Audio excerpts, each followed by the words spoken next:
حەسەن نەسڕوڵڵا چەند مانگێک لەمەوبەر چی بە ئەندامانی حیزبەکەی گوت؟ بۆچی داوای کوژانەوە و ژێر خاکخستنی مۆبایلەکانی کرد؟ نەسڕوڵڵا بۆچی پێی وابوو مۆبایلەکان لە سیخوڕەکانی ئیسرائیل مەترسیدارترن؟ هێشتا وردەکاری هێرشە بەرفراوانەکەی دوێنێ سێشەممە 18 ئەیلولی 2024 لوبنان ڕوون نییە، دوای ئەوەی هەزاران ئامێری ڕادیۆی پەیجەر بە شێوەیەکی بەرفراوان بەدەست ئەنجامانی حیزبوڵڵای لوبنانەوە تەقینەوە. ڕووداوەکە پەیامەکانی حەسەن نەسڕوڵڵا سکرتێری گشتی حیزبوڵڵامان بیر دەخاتەوە کە لە ماوەکانی ڕابردوودا بە ئەندامانی حیزبەکەی داوە. یەکێک لە ڕاستپاردە و پەیامەکانی بۆ ئەنجامەکانی ئەوە بووە کە دوور بکەونەوە لە تەکنۆلۆژیای سەردەمیانە و پابەند بن بە ڕێنماییەکان بۆ ڕێگریکردن لە هەر جۆرە هاکردنێک. یەکێک لە وتارە گرنگەکانی حەسەن نەسڕوڵڵا سکرتێری گشتی حیزبوڵڵا دەگەڕێتەوە بۆ مانگی شوباتی ڕابردوو، کاتێک پلانێکی ئاشکرا کرد بۆ چارەسەرکردنی بۆشاییەکانی هەواڵگری حیزبەکەی کە بەهۆیەوە نزیکەی 170 چەکداری لوبنان کەوتبوونە بۆسە هەواڵگریەکانی ئیسرائیلەوە و کوژرا بوون.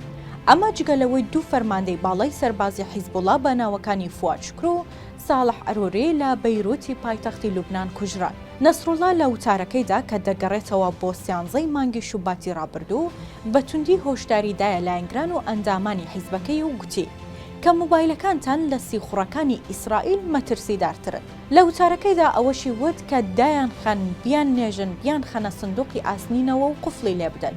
ئەمەی پێتان دەڵێم بۆ نەڕشتنی خوێنی ئەندامەکانمانە و لە گوێی بگرن.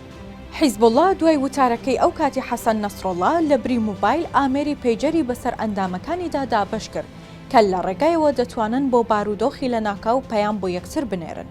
هەر لە وتارەکەیدا نەسڕوڵڵا مۆبایلی بە بکوژی کرێگرتە ناوبرد و داوای لە ئەندامانی حیزبەکەی کرد کە هەرچی زووە دەستبەرداری مۆبایلەکانتان بن.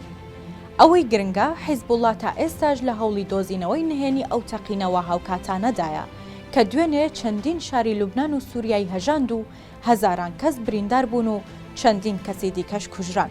ئەمڕۆ چوارشەممەش حیزبوڵڵا لە بەیاننامەیەکدا ڕایگەیاند کە ئۆپراسیۆنەکانیان دژی ئیسرائیل و بۆ پشتیوانی لە حەماس و غەزا بەردەوام دەبێت. هەڕەشەکانی حیزبوڵڵا لە کاتێکدایە کە بە گوێرەی ئامارەکانی وەزارەتی تەندروستی لوبنان ژمارەی قوربانیانی تەقینەوەی ڕادیۆ پەیجەرەکان بۆ 2800 بریندار و 13 کوژرا و بەرز بۆەوە. چەند مانگێک لەمەوبەر هەواڵگری ئیسرائیل ئەوەی زانیوە کە حیزبوڵڵا دەستی کردووە بە بەکارهێنانی کۆد لە نامە و هێڵی تەلەفۆنی زەمینی و پەیجەرەکاندا بە ئامانجی خۆدزینەوە لە تەکنۆلۆژیای پێشکەوتووی چاودێری ئیسرائیل، چونکە حیزبوڵڵا بۆی دەرکەوتبوو بەهۆی چاودێری و شوێنی هەڵگرتنی مۆبایل و ئامێرە زیرەکەکانەوە چەند سەرکردەیەکی سەربازی باڵای حیزبەکەی کوژراون. هەرچۆنێک بێت بۆ ئیسرائیل ئەم هێرشە بەهادار و گرنگ بوو، بەتایبەت هێرشەکە بە سوود وەرگرتن لە ئامێرێکی کۆنی وەک پەیجەر ئاست و توانای وردی دەستگای هەواڵگری ئیسرائیل نیشان دەدات بەرامبەر بە نەیارەکانی.